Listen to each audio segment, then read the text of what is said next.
मेरा नाम आदित्य पुत्र है। हम Jalaram lithium battery India private limited से हैं। हमारा प्लांट अहमदाबाद के अंदर सेटअप है ऑलरेडी। हमारा मेन काम जैसे कोई भी लिथियम बैटरीज हो, जैसे लिथियम आयन हो गई, लिथियम फॉस्फेट हो गई, तो 2 व्हीलर के लिए, इलेक्ट्रिक 3 व्हीलर्स के लिए, स्पेशल पर्पज हो गया, ड्रोन का बैटरी हो गया, तो उसी सभी बैटरी का हमारा खुद का इन हाउस मैन्युफैक्चरिंग प्लांट है। सेकंड, हम अलग अलग कंपनियों को भी सपोर्ट करते हैं सर्विस के रिगार्डिंग। तो गुजरात में बहुत सारी कंपनियों के साथ टाइप है। ऑल इंडिया से हमारे पास बैटरियाँ आती है अलग अलग कंपनियों की बैटरी सर्विस होने के लिए, जहाँ पे हम पूरा उनको बैटरी रिजोल्यूशन करके देते हैं, फॉल्ट डिटेक्शन हो गया, और वहाँ से लेके उसको पूरी बैटरी रिपेयर हो जाए वहाँ तक का सॉल्यूशन प्रोवाइड करते हैं। तो मेन हमारा काम बैटरी मैन्युफैक्चरिंग है, और एक हमारा ऑप्शन है पूरा बैटरी सर्विस सेगमेंट का, यहाँ पे हमारे पास डेली 15 से 20 बैटरी एवरेज सर्विस होने के लिए आती है अलग अलग कंपनियों की। और गुजरात के अंदर हम सभी कस्टमर को और सभी डीलर्स को सर्विस के अंदर भी फुल सपोर्ट दे रहे हैं। और मैन्युफैक्चरिंग में तो है ही हमारा खुद का प्लांट। ये अपना ईवी डॉक्टर एप्लीकेशन है, और अपना ईवी डॉक्टर डिवाइस है। ये स्पेशली अपना यूज हो रहा है, जैसे बहुत सारी बैटरी हमारे पास आती है इस चीज़ के लिए। उसमें लिथियम फॉस्फेट बैटरी रहती है, आयन बैटरी रहती है, तो सभी बैटरी मीन्स के टेस्ट करने के लिए अपना ये डिवाइस यूज होता है। और चार्जर भी है स्पेशली 2 व्हीलर के लिए बहुत ज़्यादा। तो जैसे ये डिवाइस है, उसको एक एक्सटर्नल पावर सप्लाई की अपनी ज़रूरत है, जैसे नॉर्मल मोबाइल चार्जर होता है ऐसा एक पावर सप्लाई है, और अपना खुद का एक एप्लीकेशन भी है ऑलरेडी। तो आप देख सकते हैं मैंने ऑलरेडी कनेक्ट कर दिया है इधर पावर सप्लाई है।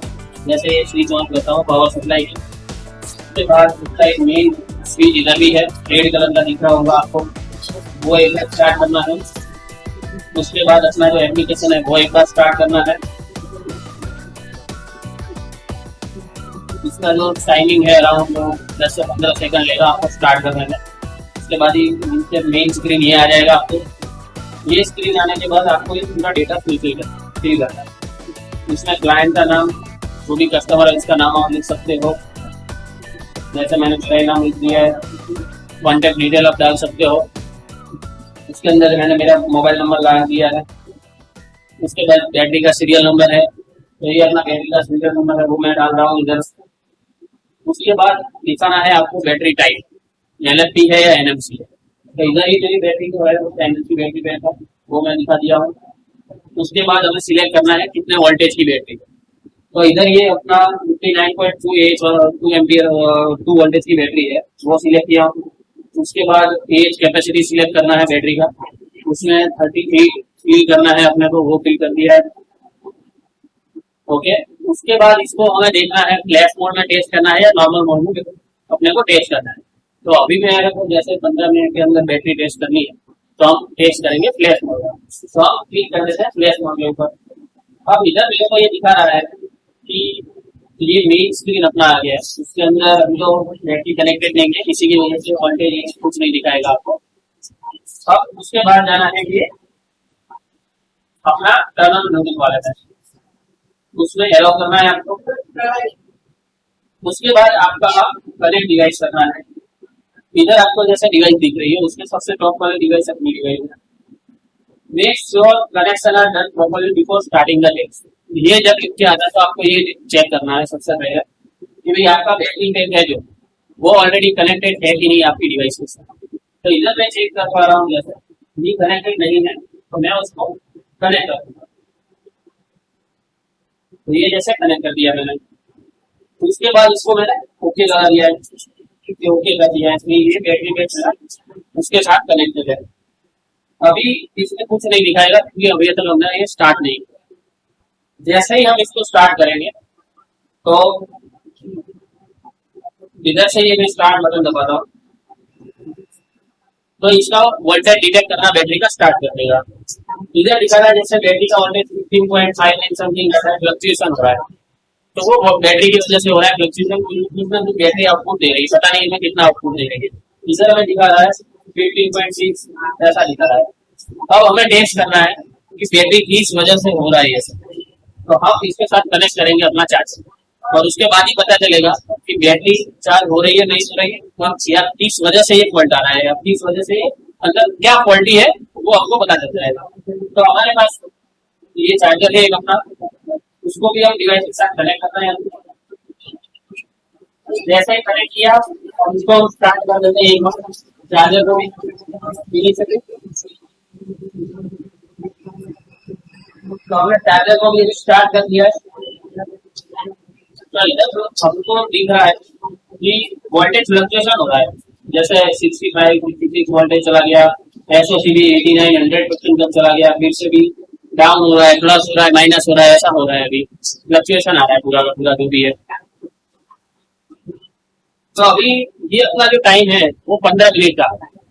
15 मिनट तक हमें ये स्टैंड बाय रखना है, ये वेट करना है, ये इस वजह से हो रहा है। उसके बाद ही हमें रिपोर्ट मिलेगा इस बैटरी का पर्टिकुलर। तो 15 मिनट के लिए हम ये होने देंगे कि इसके अंदर क्या होता है और क्या रिजल्ट आता है। इस बीच में हम ये भी बता देते हैं कि बैटरी में क्या क्या फॉल्ट आ सकता है आपको। ये 15 मिनट के लिए थोड़ा हमें वेट करना पड़ेगा। तो जैसे कोई भी ईवी की बैटरीज है आपके पास, लिथियम फॉस्फेट है, लिथियम आयन है, कोई भी वोल्टेज की है, 48 हो गई, 51 हो गई, 60 हो गई, 72 हो गई, सभी अलग अलग कंपनी में अलग अलग बैटरीज रहती है। अब नॉर्मली सबका यही है कि भाई बैटरी जब हमारे पास आती है डीलर एंड से, तब कुछ ना कुछ फॉल्ट रहता है, तो उसको रिजोल्व कैसे करें और कस्टमर एंड पे उसको क्या कैसे टेस्ट करें कि कस्टमर तुरंत सेटिस्फैक्टरी। तो उसी के लिए ये डिवाइस बनाया गया है आपका। जैसे ये डॉक्टर तुरंत आपको बता देगा 15 मिनट का जैसा फ्लैश है वो टेस्ट करके भी आप कस्टमर को थोड़ा जजमेंट दे सकते हो कि प्रॉब्लमली आपका ये फॉल्ट हो सकता है। तो नॉर्मली फॉल्ट जो आता है वो ऐसा है, जैसे मानसून सीजन में वाटर डैमेज का सबसे ज्यादा फॉल्ट मिलता है।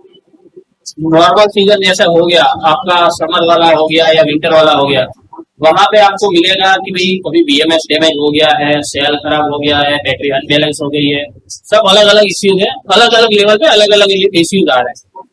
हर एक का रिजोल्यूशन आपका अलग अलग होगा कुछ ना कुछ।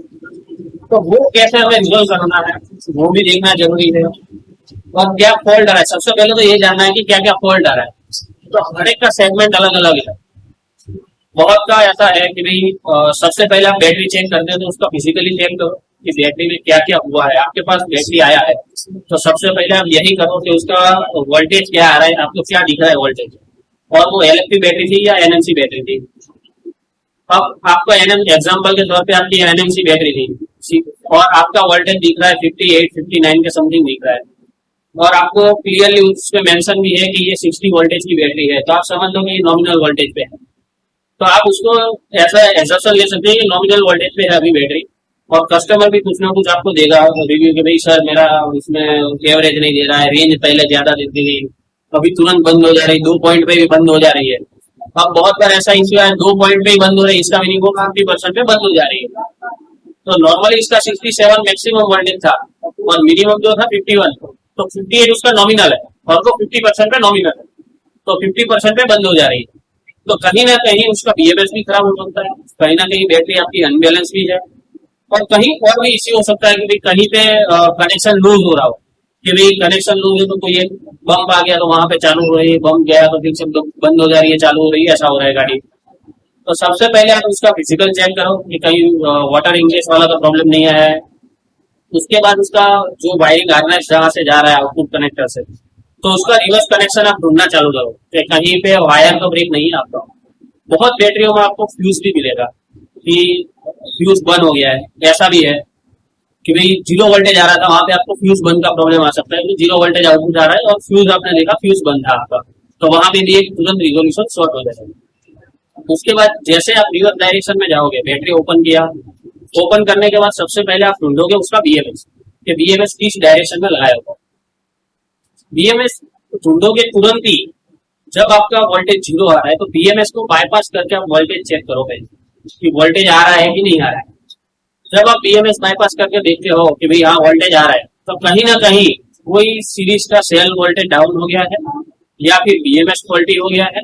ये दोनों चीज आपको देखना बहुत जरूरी है। तो जैसे आप यूएस डायरेक्शन में गए, आपने चेक कर लिया कि हाँ ये ओके है, तो आपके पास एक नॉर्मल बैलेंसर रहेगा। आप बैलेंसर से हर एक सीरीज का वोल्टेज चेक कर सकते हो। दूसरा अपना रेगुलर मल्टीमीटर भी यूज कर सकते हो, लेकिन वो थोड़ा ऐसा रिजोल्यूशन यूज करो कि 1 मिली वोल्ट तक आपको वोल्टेज दिख सके। जैसे 16 सीरीज की बैटरी थी, हर एक सीरीज का वोल्टेज चेक करो और 1 मिली वोल्ट तक का आपका रिजोल्यूशन होना जरूरी है, तभी आपको एक्यूरेट रिजल्ट मिलेगा।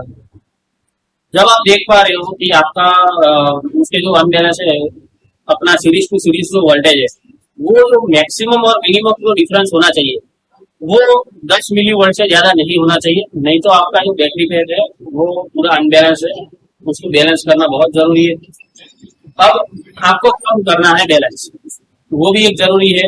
ये 10 मिली वोल्ट आपको जो आया है, तब आप उसको बैलेंस 10 मिली वोल्ट से ज्यादा आया, समझ के चलोगे 0.2 तक आया, 200 मिली वोल्ट तक आया, उसको तुरंत आप बैलेंस कर दो, तुरंत मीन्स का रिजोल्यूशन थोड़ा सॉल्व हो जाएगा आपका। ओके, बाकी जो भी प्रॉब्लम आ रहा है बैलेंसिंग एक बार करो, उसको फुल चार्ज करो, उस टाइम पे फिर से बैलेंसिंग चेक करो कि कितना है मेरा अनबैलेंस बैटरी, वो ठीक होगा तो कोई दिक्कत नहीं, उसको डिस्चार्ज करके भी एक बार आप टेस्ट कर सकते हो। फिर से डिस्चार्ज के टाइम भी उसको फिर से चेक करो कि भाई कितना अनबैलेंस है, और वो जो बैटरी ओके होगा, बढ़िया बैटरी होगा, वो 0.2 से ज्यादा कभी डिफरेंस ज्यादा नहीं आएगा डिस्चार्जिंग के टाइम। जब आपने सीधा फुल डिस्चार्ज कर दिया बैटरी से, वो 200 मिली वोल्ट से ज्यादा डिफरेंस नहीं आना चाहिए, तभी आपका बैटरी है ओके कंडीशन, मीन्स वो बढ़िया चलेगा बैटरी। तो ये मेन फंडा है, आपको ये सब ध्यान रखना है। रिवर्स प्रोसेस में एक एक चीज चेक करनी है सेल लेवल पे, कहीं आपको सेल लीक लगे तो भी वो चेक कर लेना है। तो और बीएमएस भी आप बाईपास करके खुद का बीएमएस एक मास्टर बीएमएस बना के उसको बाईपास करके भी आप चार्ज डिस्चार्ज करके चेक कर सकते हो और कस्टमर को रिजोल्यूशन दे सकते हो बीएमएस करा दो। तो और एक है कि भाई समझ के चलो कि भाई आपका कंडीशन ऐसा हो रहा है, कस्टमर लेके आया है गाड़ी कि भाई मेरा बैटरी खराब हुआ है, और कोई सीरीज में आपको ऐसा मिला कि पर्टिकुलरली कोई एक सीरीज ही प्लस हो रहा था और एक सीरीज ही माइनस हो रहा था, जब आप चार्ज कर रहे थे वो एक सीरीज ही फुल हो जा रहा है, और जब आप डिस्चार्ज कर रहे हो सेम सीरीज ही डाउन जा रहा है, उसमें कोई सीरीज काम कर रही है, आपको लग रहा है काफी सब कुछ स्टेबल कंडीशन, तब आपको पूरा बैटरी पैक खोलना है, उसको चेक करना है कि भाई अंदर कोई सेल तो लीकेज नहीं है। बहुत बार ऐसा भी आपको आएगा कि भाई अंदर से कोई एक आध सेल लीकेज है, उसी की वजह से आपका पैरेलल कनेक्शन है जितना वो पूरा का पूरा उसको चीजों कर देगा जो सेल लीक था उसको, तो वो भी आपको एक देखना बहुत जरूरी होता है। तो हमेशा आपको रिवर्स प्रोसेस, जब आप बैटरी सर्विस करते हो तो ये रिवर्स प्रोसेस को बहुत बढ़िया ध्यान रखना है। दूसरा, जब आप ये बैटरी खोल तो देते हो, लेकिन वो भी ध्यान रखना है कि ये बैटरी कैसे पैक करनी है। ऐसा नहीं कि खोल के बस खोल दिया तो हो गया आपका काम, आपको वो भी पता होना चाहिए कि ये बैटरी कैसे पैक करनी थी, क्योंकि बहुत बार ऐसा भी डिजाइन हो जाता है मेटल कंटेनर का कि उसका जैसे सेल के साइड में भी एक साइड में लगा था, तो वही साइड में लगना जरूरी है, क्योंकि उसका जो साइज था मेटल बॉक्स का वो उस हिसाब से बना हुआ था। जब आप उसको बॉटम की साइड में लगा दोगे तो वो ना हो, क्योंकि बहुत बार ऐसा भी हुआ कि आपका मेटल कंटेनर टूटे फिट ही नहीं होगा, तो वो भी आइडिया आपको होना जरूरी है बैटरी डिजाइन का भी, कि भाई बैटरी की जो साइज है उस हिसाब से मैं फिर से फिट करूँ कि जो अपना मेटल बॉक्स था उसमें आ जाए। नेक्स्ट, जब आप उसको पैक कर रहे हो तो हमेशा ध्यान रखना है कि आपका प्रॉपर इंसुलेशन होना जरूरी है। जब भी आप बैटरी पैक कर रहे हो तो अपना जैसे ये one layer to another layer दोनों के बीच में जैसे एपॉक्सी शीट्स यूज करते हैं, तो वो प्रॉपर होना जरूरी है। ऐसा नहीं कि भाई एक साइड से निकल गया है या कहीं पे शॉर्ट सर्किट, तो वो आपको एक परफेक्ट ध्यान रखना है कि चारों तरफ या छह तरफ अपनी और बीच में वो सभी जगह प्रॉपर एपॉक्सी शीट से पैकिंग करना, और वाइब्रेशन की वजह से वो सीट भी ना निकले। ऐसा नहीं कि मैंने एपॉक्सी शीट लगा दिया ऐसे ही खुला छोड़ दिया, उसको परफेक्टली फिलामेंट ऐसे टाइट करो। फिलामेंट टेप आपको ऐसा लग रहा है कि भाई 1 इंच से नहीं हो रहा, 2 इंच वाली फिलामेंट टेप यूज करो, प्रॉपर उसको बिठाओ, बाद में स्लीव चढ़ानी हो तो स्लीव चढ़ाओ, और उसके बाद इसको पैक करो। पैक करने के बाद भी हमेशा ये ध्यान रखना है कि आपका जो बीएमएस का चिप था वो खुला ना छोड़े। बहुत बार ऐसा भी कंडीशन आता है कि भाई आपने खोल तो दिया, पूरा बैटरी बैग भी खुल गया, सब कुछ रिपेयर भी कर दिया, कंप्लीट कर दिया बैटरी में, लेकिन कंडीशन ऐसा हुआ जब हम पैक कर रहे थे और भूल गए कि भी चिप लगाना था बीएमएस का, तो वो एक ध्यान रखना बहुत जरूरी है। बैटरी पैक करने के बाद उसको वाइब्रेट करके भी चेक करना कि अंदर का जो आपने पैकिंग किया है वो प्रॉपर किया है कि नहीं किया। जैसे बैटरी तो फिट हो गई, आपने पूरा एपॉक्सी कर दिया, सब कुछ कर दिया, लेकिन जब आप मेटल कंटेनर में बिठा रहे हो तभी बहुत बार ऐसा होता है आपने अच्छे से पैकिंग नहीं रखा है अंदर, तो वो पूरा हिलेगा अंदर और वो टूटने का डर रहेगा। उस टाइम पे आपका वायर भी टूट सकता है, आपका सेल का जो स्पॉट वेल्डिंग है वो भी निकल सकता है, तो ये बहुत ध्यान रखना जरूरी है। वो प्रॉपर करने के बाद, ये सब ध्यान रखने के बाद आपको ये देखना है कि भाई मेरी बैटरी फिर से चार्ज डिस्चार्ज होएगी कि नहीं पैकिंग करने के बाद। क्योंकि बहुत बार ऐसा भी कंडीशन आ जाता है जब बंदा पैक कर रहा है तो कहीं पे वायर टच हो गया डब्बे के अंदर और वो लूज हो गया, वो क्रैक हो गया कहीं से, तो वो कस्टमर एंड पे फिर से दिक्कत ना है। उसके लिए जब भी आप मेटल बॉक्स में बैटरी पैक करो उसके बाद उसको सिर्फ छोटा सा टेस्ट करें, चार्ज एक बार कर लो डायरेक्टली और चेक कर लो कि भाई हाँ हो रहा है नहीं हो रहा है और वोल्टेज आ रहा है नहीं आ रहा है। हम देख पा रहे हैं कि जैसे ये टेस्ट खत्म हो गया, अपना टेस्ट कंप्लीट एंड पे आ जाएगा। इसको मैंने जैसे ओके कर दिया, उसमें उसके बाद किया पेंट, जैसे ही मैं घबराऊं इधर तो इधर मेरे को पूरा बैटरी का है और सब कुछ दिखा देगा। जैसे सबसे पहले दिखाएगा कि कैसा है, 1 से लेकर 5 तक रेट है उसका। 5 है सबसे बढ़िया बैटरी है, 1 है सबसे खराब बैटरी है। तो ये बैटरी को हमने दिखाया है कि ये सबसे खराब बैटरी है, अपनी 1 पे आया है। उसके बाद सेफ्टी लेवल दिखा जाए कि सेफ्टी कैसी है, तो इसमें रिजल्ट आया कि बैटरी की सेफ्टी बहुत लो है, तो ध्यान रखना चाहिए ऐसी बैटरी से हमें। उसके बाद है बैटरी फॉल्ट, तो इसमें 6 तरह के फॉल्ट इसमें डिटेक्ट हो। तो हम जैसे ही आगे देखेंगे कि इसके अंदर फॉल्ट क्या है, जैसे इसमें BMS ओवर हीटिंग भी हो रहा है, वाटर डैमेज भी है और चार्जर भी कट ऑफ मार रहा है, तो इसी की वजह से बैटरी के अंदर फॉल्ट।